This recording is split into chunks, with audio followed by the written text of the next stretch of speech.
Madame la secrétaire perpétuelle, mesdames, messieurs, chers collègues, je suis très heureux d'avoir hérité de la séance de digestion pour présenter cette première conférence de l'après-midi. J'espère que je vais réussir à vous maintenir un soupçon en éveil autour de cette question de la convergence interdisciplinaire. Loïc Bertrand m'a amicalement demandé d'intervenir sur ce sujet.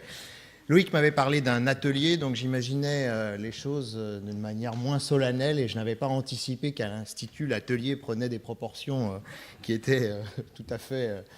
républicaines et monarchiques à la fois. Absolument, c'est un atelier académique. C'est ça. Donc, et dans ce cadre, j'ai souhaité dire quelques mots autour de ces questions de convergence interdisciplinaire dont il a déjà été question ce matin, en particulier largement durant l'intervention d'Anne Lewerf, à laquelle j'espère faire écho. Évidemment, les collaborations interdisciplinaires autour des artefacts et des écofacts anciens, en particulier ceux auxquels le processus de patrimonialisation a conféré une identité qu'on dit souvent artistique, ou du moins a conféré une valeur symbolique, sociale, parfois économique. Cette collaboration interdisciplinaire n'est pas nouvelle, elle est bien identifiée dans les pays européens depuis la fin du XIXe siècle et avec comme point de départ au moins l'Allemagne du Radgenforschungslabor de 1888, puis les dispositifs français qui ont abouti à l'organisation de la recherche qu'on connaît avec le C2RMF, le LRMH, le CRCC. Matérialité et historicité, en ce sens, sont depuis longtemps au cœur d'une convergence interdisciplinaire. Mais cette histoire, non seulement reste encore largement à écrire, car on peut dire qu'il y a assez peu de recherches sur l'histoire des pratiques scientifiques et des pratiques expérimentales appliquées aux matériaux anciens et aux questionnements archéologiques et historiques. Mais d'autre part, c'est une histoire qui n'est pas linéaire et au sein de laquelle se dessinent un certain nombre d'inflexions. Et cet après-midi, j'aimerais essayer de revenir sur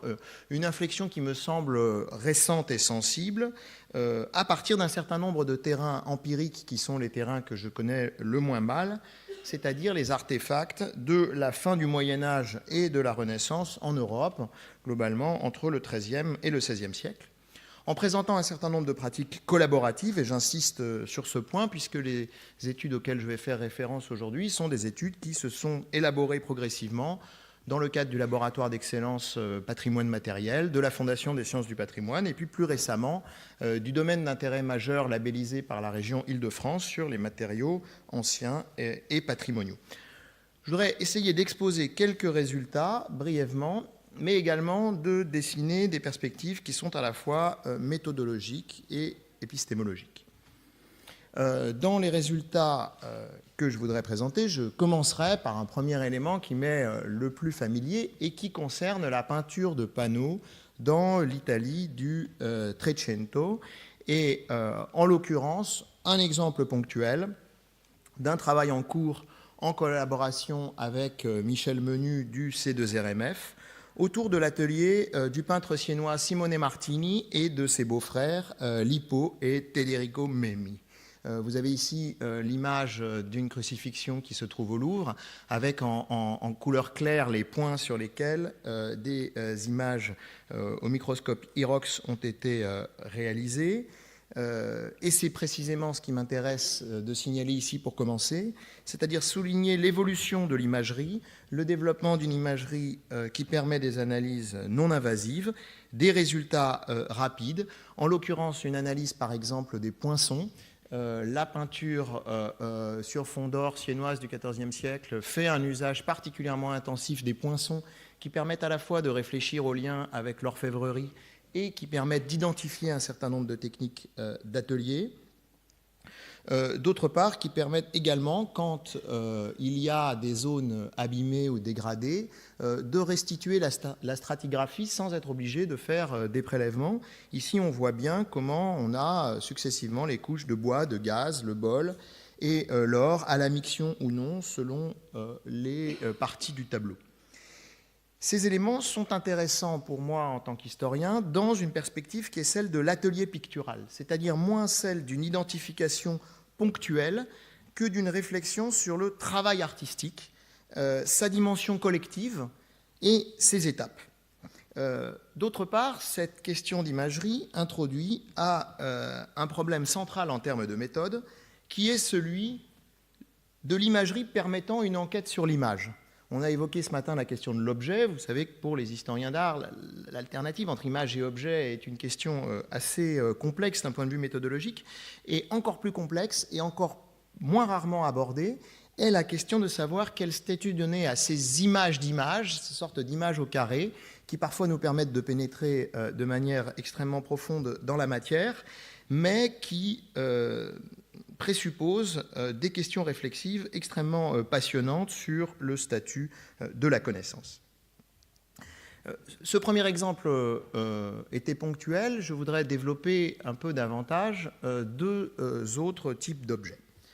Le premier type d'objet, ce sont des matrices de sceaux, c'est-à-dire ces matrices métalliques que le Moyen-Âge utilise pour produire les sceaux de cire, qui sont, à partir du XIIe siècle, utilisés très largement, non seulement par les autorités publiques ou par un certain nombre de personnages éminents, mais même plus largement dans la vie sociale. Ces matrices de sceaux font l'objet d'un projet de recherche, analyse et description des matrices de sceaux du Moyen-Âge,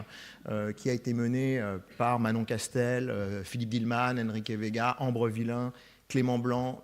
Pierre Chastan et moi-même, et en particulier pour la partie analytique des résultats que je vais présenter là, par Manon Castel et Philippe Dillmann, un programme de recherche que je ne vais pas présenter ici dans toute son ampleur, puisqu'il y a une dimension de base de données, une dimension d'histoire des collections, mais je voudrais en particulier revenir sur l'articulation entre histoire des techniques et histoire des objets ou histoire de l'art, pour montrer une convergence possible entre des manières de prendre un même objet et une même société venant de disciplines et de cultures érudites très différentes. Vous avez par exemple ici un texte du XIVe siècle, dans le français du XIVe siècle, qui passe commande d'un certain nombre de sceaux. Vous voyez en gras un sel du secret. Attendez, je vais voir si ça me... Oui, là-haut, un sel du secret que pour nous fîmes faire, un sel pour le beau-fils Charles, pour façon des pièces des deux sceaux et la chaîne des susdits, pour marcher à l'effet 10 francs. Donc un acte de commande, comme on en connaît un certain nombre dans l'histoire de l'artisanat médiéval. On a parfois conservé des sceaux qui correspondent, et ce sceau correspond directement au texte qui a été présenté tout à l'heure. Mais ces sceaux font aussi potentiellement l'objet d'une analyse, non seulement dans leur réalisation en cire, mais dans les matrices. Et il faut savoir qu'un certain nombre d'institutions en France, en particulier les Archives nationales, mais aussi le Musée des Beaux-Arts de Lyon, conservent des collections de sceaux extrêmement importantes. Ces sceaux métalliques, dans le cadre du programme auquel je fais référence, ont fait l'objet d'une étude avec l'aide d'un certain nombre de microscopes. Je restitue ici les phases progressives de l'étude avec le microscope optique et puis un microscope électronique à balayage, donnant lieu à la conclusion que le métal a été fondu dans un moule, ce qui renvoie plus largement à l'histoire des techniques médiévales de travail du métal et qui a été corrélé, ici vous avez la restitution technique, et qui a été corrélé directement à une réflexion d'archéologie expérimentale. C'est la partie droite de la diapo, puisqu'il s'est agi de travailler avec un graveur contemporain pour essayer de comprendre le type de technique, le type de geste qui était engagé par la réalisation de ces matrices de sceaux, qui est quelque chose sur lequel nous n'avons aucune documentation et aucune connaissance particulière. Alors, en couplant l'archéologie expérimentale avec un certain nombre d'autres analyses, vous avez là, ici, là aussi, une image qui montre bien la façon dont le lettrage relève d'un certain nombre d'irrégularités en termes de gravure, qui montre la taille directe qui a été effectuée par l'artisan. Et enfin, une dernière phase d'analyse en fluorescence X, qui, elle, a permis de compléter la connaissance du dossier en montrant la prédominance technologique de certains alliages, contenant du zinc en particulier, et un contrôle rigoureux des teneurs en plomb. ce qui révèle de manière sous-jacente la spécificité des alliages sigillaires et puis l'existence d'un certain nombre de recettes, alors, qui sont corrélatives à ce qu'on peut connaître dans d'autres mondes artisanaux médiévaux, mais qui n'avaient pas été mis en évidence en l'occurrence, et avec une réflexion sur le type d'alliage le mieux disposé pour réaliser des matrices de sceaux, sachant que c'est des objets qui étaient d'un usage régulier et qui devaient faire l'objet d'une taille directe, mais qui avaient aussi un aspect esthétique. Et de ce point de vue, la question du zinc et de l'aspect doré qu'il pouvait donner aux objets et du laiton qui permettait d'être suffisamment dur pour la gravure, mais avec en même temps une capacité à tailler tout de même, s'est révélé particulièrement adapté. Alors, cet exemple me semble intéressant en ce qu'il permet, là aussi, de réfléchir très au-delà de la pièce individuelle à l'identification et à la reconstitution d'ateliers, de techniques, de savoir-faire, et que ces ateliers, ces techniques et ces savoir-faire sont situés au cœur de la culture matérielle médiévale, mais pas simplement de la culture matérielle, de la culture symbolique, si on se rappelle le rôle du sceau, le sceau qui est un garant d'autorité au sens de l'auctoritas, un garant de transaction dans la vie sociale et la vie politique, mais qui est aussi une image révélant une forme d'identité et d'auto-identification. Mon troisième et dernier exemple est un autre terrain médiéval, si je peux parler comme un archéologue ou comme un anthropologue, un dernier terrain médiéval qui est celui de la sculpture en albâtre. C'est un autre programme de recherche qui, là aussi, réunit historiens de l'art, géologues, conservateurs et restaurateurs autour des sculptures en albâtre, en particulier dans l'ère française du XIVe au XVIe siècle. Je ne vais pas non plus présenter l'ensemble du projet, mais en évoquer quelques aspects, en particulier les aspects géologiques, qui me semblent ici particulièrement emblématiques dans la perspective que nous poursuivons collectivement. Alors, vous avez ici quelques images qui sont tirées d'un travail mené par Lise Leroux, Wolfram Klopman, Philippe Bromblet et Pierre-Yves Le Pogam. Donc, vous voyez, LRMH, BRGM, CICRP et le Musée du Louvre, qui ont cherché à mettre au point un dispositif d'analyse pour étudier d'un point de vue géologique les albâtres préservés. En effet, l'albâtre est un matériau qui pose pour le Moyen-Âge un certain type de problème d'identification. Il faut savoir que l'albâtre est un matériau particulièrement difficile à identifier, et en particulier, il est difficile à identifier, y compris à l'œil nu. Et une partie du résultat, d'ailleurs, des analyses que je vais présenter a conduit à modifier les cartels ou les catalogues du musée du Louvre et du musée de Cluny, parce que la confusion entre albâtre et marbre est parfois une confusion extrêmement importante. Je fais d'ailleurs une parenthèse, c'est une confusion qui est bien connue des historiens parce qu'elle existe même dans les sources médiévales, c'est-à-dire qu'on a des documents qui indiquent qu'une pièce est en albâtre alors qu'elle est en marbre, ou l'inverse. Et sans d'ailleurs qu'il s'agisse de substitution de nature économique de la part du commanditaire. C'est-à-dire qu'il y a vraiment une proximité des deux matériaux qui conduit à un certain nombre de difficultés. Or, le groupe de recherche auquel je fais référence a développé une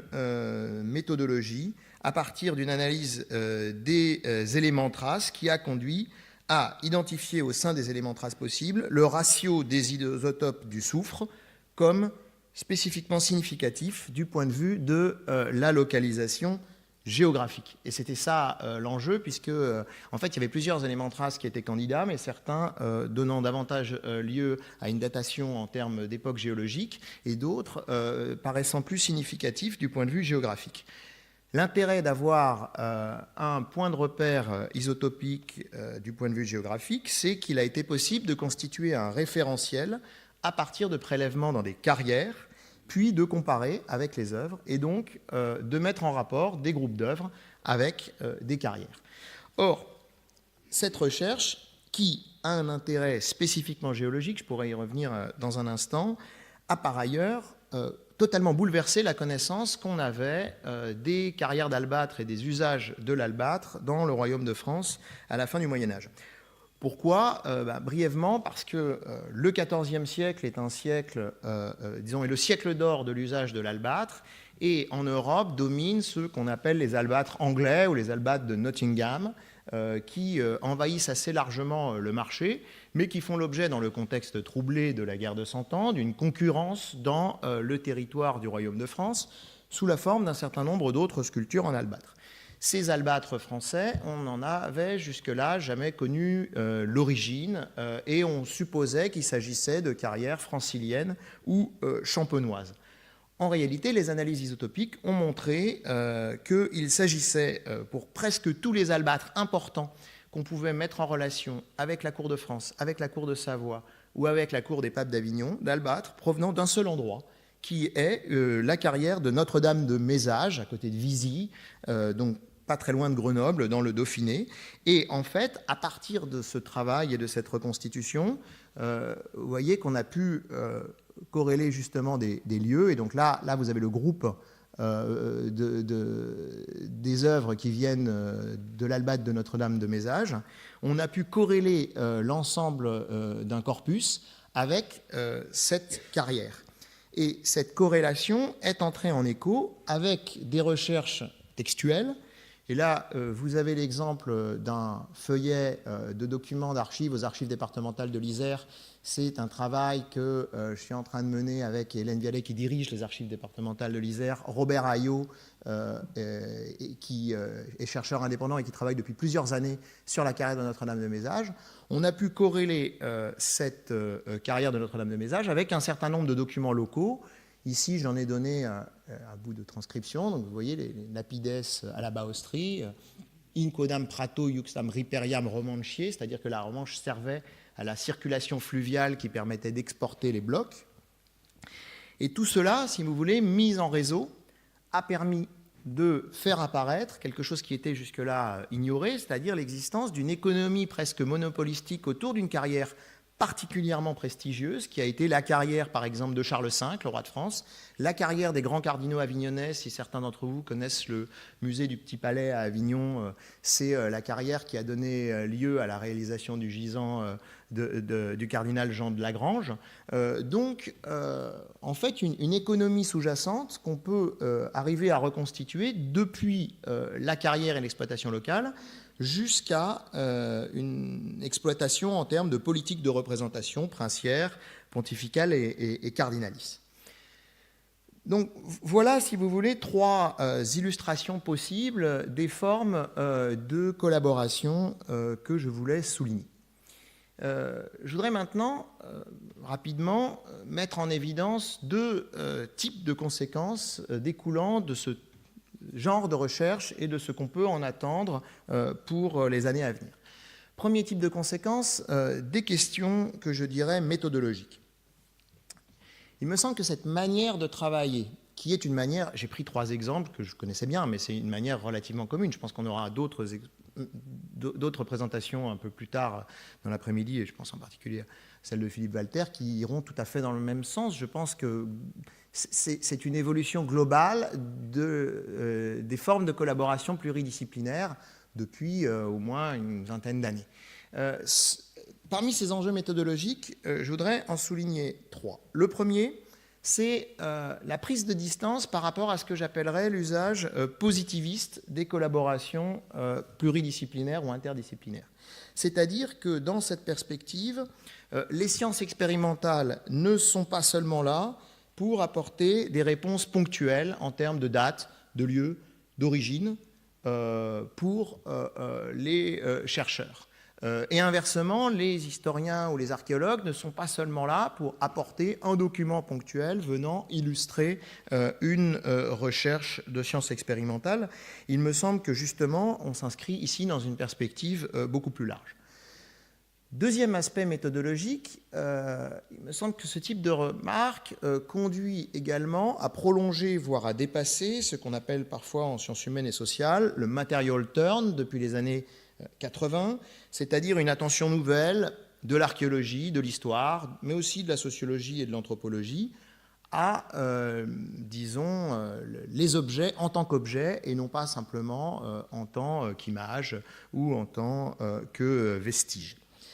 Ce material turn, qui a eu des effets extrêmement importants dans un certain nombre de secteurs des sciences humaines et sociales, corrélé dans un certain nombre de cas avec des problématiques de conservation et de restauration, puisqu'on en voit très directement les effets, par exemple, dans les musées d'anthropologie. Ce material turn, en même temps, dans les sciences humaines et sociales, reste parfois, et là c'est une sorte de symétrie à ce que disait Anne tout à l'heure, reste parfois insuffisamment ouvert aux méthodologies de l'ordre des sciences physiques, chimiques, de leurs connaissances, voire des sciences mathématiques et informatiques dans leurs applications aux objets anciens. Troisième élément, qui me semble être un élément de dépassement là aussi, celui de la problématique art-science, qui est une problématique qui a souvent été mise en évidence, alors plutôt je dirais par un certain nombre de philosophes, autour de l'idée qu'il y aurait une sorte d'affinité élective, un peu héritée de la pensée romantique du XIXe siècle, entre d'un côté les arts, de l'autre côté les sciences, que cette rupture serait en fait une rupture néfaste à la culture contemporaine, ce qui n'est pas complètement faux, et qu'on pourrait ressusciter une sorte de corrélation directe entre deux domaines qui, par ailleurs, sont des domaines fétichisés dans l'imaginaire contemporain et qui sont l'art et la science. Or, il me semble que cette manière de réduire les choses en utilisant en réalité des macro-catégories qui elles-mêmes seraient l'objet de beaucoup de discussions, à commencer par la catégorie art dans sa généralité, peuvent en fait, là aussi, être repris dans une autre perspective. Alors, quelle autre perspective? De ce que j'ai présenté tout à l'heure, je pense qu'on peut au moins désigner trois directions de réflexion. La première, c'est celle qui consiste à élaborer des programmes de recherche qui sont pertinents dans chaque champ disciplinaire.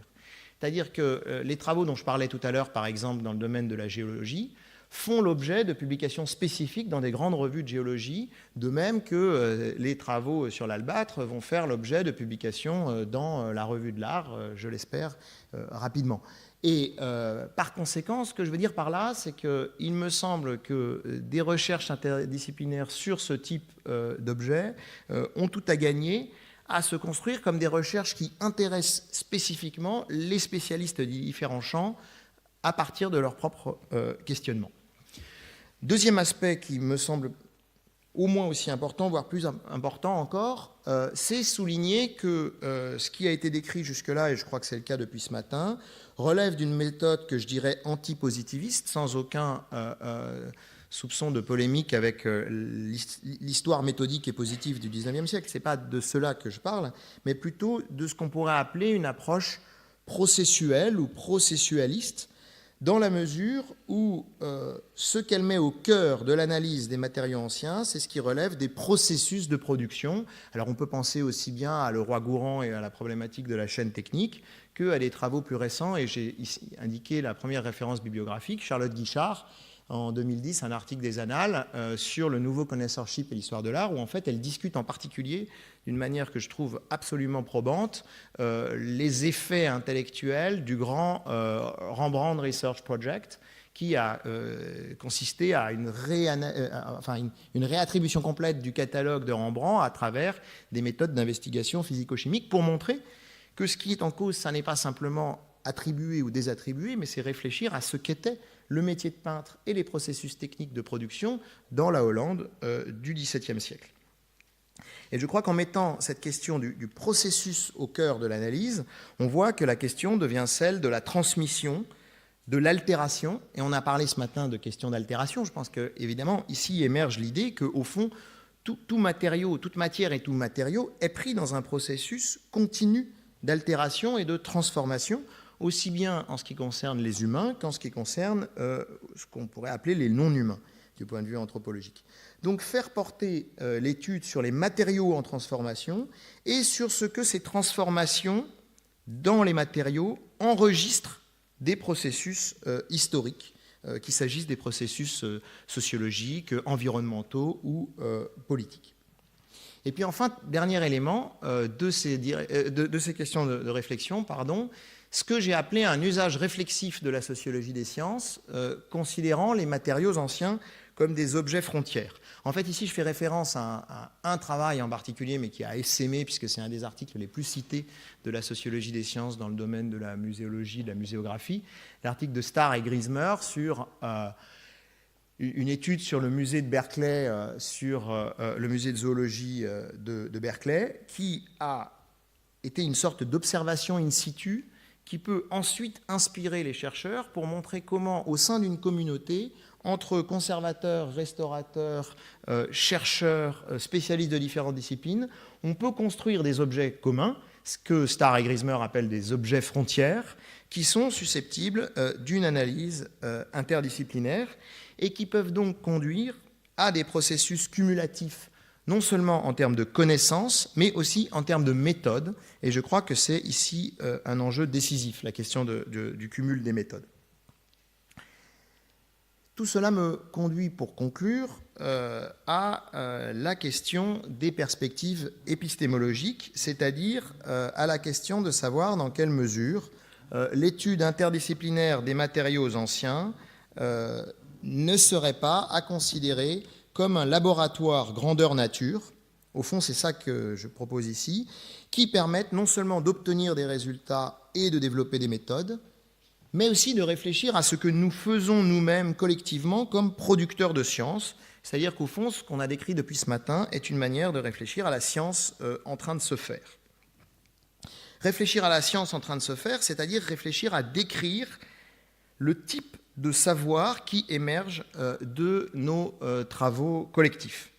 Il s'agit en quelque sorte d'une extension de ce que l'historien allemand Reinhard Koselleck avait appelé la temporalisation, qui caractériserait selon lui les sociétés européennes depuis le XVIIIe siècle. Alors, ce que Koselleck appelait la temporalisation, c'était un processus dans lequel, peu à peu, le rapport à la temporalité en Europe s'était transformé jusqu'à connaître cette théorie du progrès qui a largement animé l'Europe des XIXe et XXe siècles. En réalité, ici, je l'emploie dans un sens beaucoup plus large, puisqu'il s'agit de dire que la matière et les sciences qui étudient la matière sont elles-mêmes intégrées dans la temporalité. Et dire cela, non pas pour en réduire la portée scientifique, mais au contraire pour l'étendre, c'est-à-dire en considérant que la démarche scientifique intégrait ainsi sa propre historicité dans sa pratique, c'est-à-dire la question du point de vue de l'observateur, à une question qui est bien connue sous l'angle spatial, c'est-à-dire la voiture qui observe le train en mouvement, mais qui est aussi une question temporelle autant que spatiale, et la question de l'historicité des objets, y compris dans leur dimension physico-chimique. Ce qui me conduit à mon premier point de conclusion, c'est-à-dire qu'est-ce qu'un matériau ancien ? On a parlé plusieurs fois de cette question, et au fond, je pense qu'il faut considérer ici, et c'est la position qu'on a défendue avec Loïc Bertrand et Mathieu Toury dans les deux références que vous trouvez en bas de la diapo, les matériaux ne sont pas anciens seulement parce qu'ils viennent d'un passé lointain. Les matériaux anciens, potentiellement, ce sont tous les matériaux dès lors qu'ils sont considérés sous l'angle de leur altération, c'est-à-dire sur l'angle de leur capacité à devenir autres. Et des matériaux utilisés dans l'art contemporain des années 50-60 qui ont été muséifiés et qui font aujourd'hui l'objet de conservation et de restauration sont aussi, sous cet angle, des matériaux anciens à proprement parler. C'est-à-dire qu'au fond, ce qui définit l'ancienneté du matériau, c'est, je dirais, et c'est l'historien qui parle ici, son historicité. Et de ce point de vue, face à ces matériaux dits anciens, les sciences historiques et les sciences physico-chimiques sont prises dans le même projet de connaissance, ce qu'on pourrait appeler une épistémologie frontière. Cette épistémologie, elle a quelques traits particuliers. Celle d'offrir une dialectique complexe entre singularité et régularité, celle de poser la question de la non-reproductibilité des expériences, et ça c'est quelque chose de très particulier par rapport au paradigme galiléen standard, c'est-à-dire qu'en particulier quand on utilise des méthodes invasives et que l'échantillon disparaît, qu'en est-il de la réitération classique, et puis enfin par une attention particulière à l'hétérogénéité. Et cette approche finit par définir un point de vue nouveau sur les questions posées par la science en général. Elle met en lumière en particulier, et c'est mon dernier point, ce que nous avons essayé de mettre en évidence en tant qu'architecture théorique transversale aux sciences de l'homme et aux sciences de la nature. Et j'insiste un instant sur ce point parce qu'il me semble qu'un des enjeux théoriques les plus forts de l'ensemble de notre démarche consiste à réfléchir à ce qui est parfois considéré comme une barrière d'espèce impossible à franchir entre sciences de l'homme et sciences de la nature. Je pense qu'ici, on voit bien que, de même que les uns et les autres, nous sommes parfois confrontés à des écofacts et à des artefacts, on peut imaginer que notre démarche théorique elle-même relève d'un certain nombre de concepts. On a travaillé l'un de ces concepts dans le dernier article qui est indiqué, microimagerie des matériaux anciens, qui porte largement sur le concept de trace. Mais en réalité, vous pouvez également considérer le concept de cas, de corpus, d'échantillon, d'échelle, de données, de contexte, autant de concepts clés de la démarche scientifique qui sont utilisés aussi bien par les sciences historiques, et par sciences historiques j'entends ici l'ensemble des sciences de l'homme, que par les sciences de la nature. Notre hypothèse est qu'en fait, s'il y a une telle convergence entre sciences de l'homme et sciences de la nature à ce niveau d'architecture théorique, c'est parce qu'il y a en réalité, de manière sous-jacente, ici, un cadre commun qui lie historicité, matérialité physique du monde et généalogie de nos formes de connaissances. Un cadre, vous le voyez, dont nous pensons qu'il pourrait permettre de participer à la reformulation de la notion même de science dans les sociétés contemporaines. Et il me semble que c'est aussi pour cela que ce type de démarche qui nous unit autour d'une classe particulière d'objets a une valeur générale. Je vous remercie beaucoup.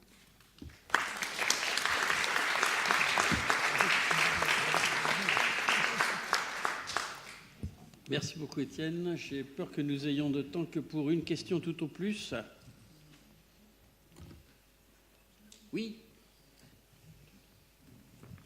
Oui, et est-ce que, je vais essayer de faire court parce que ça pourrait être un peu long, mais est-ce que finalement tu ne crois pas que l'emploi de cette opposition écofact-artefact que tu as invoquée ne relève pas de cette perspective positiviste que tu bats un peu en brèche, et que finalement il ne faudrait pas bannir ce langage pour être véritablement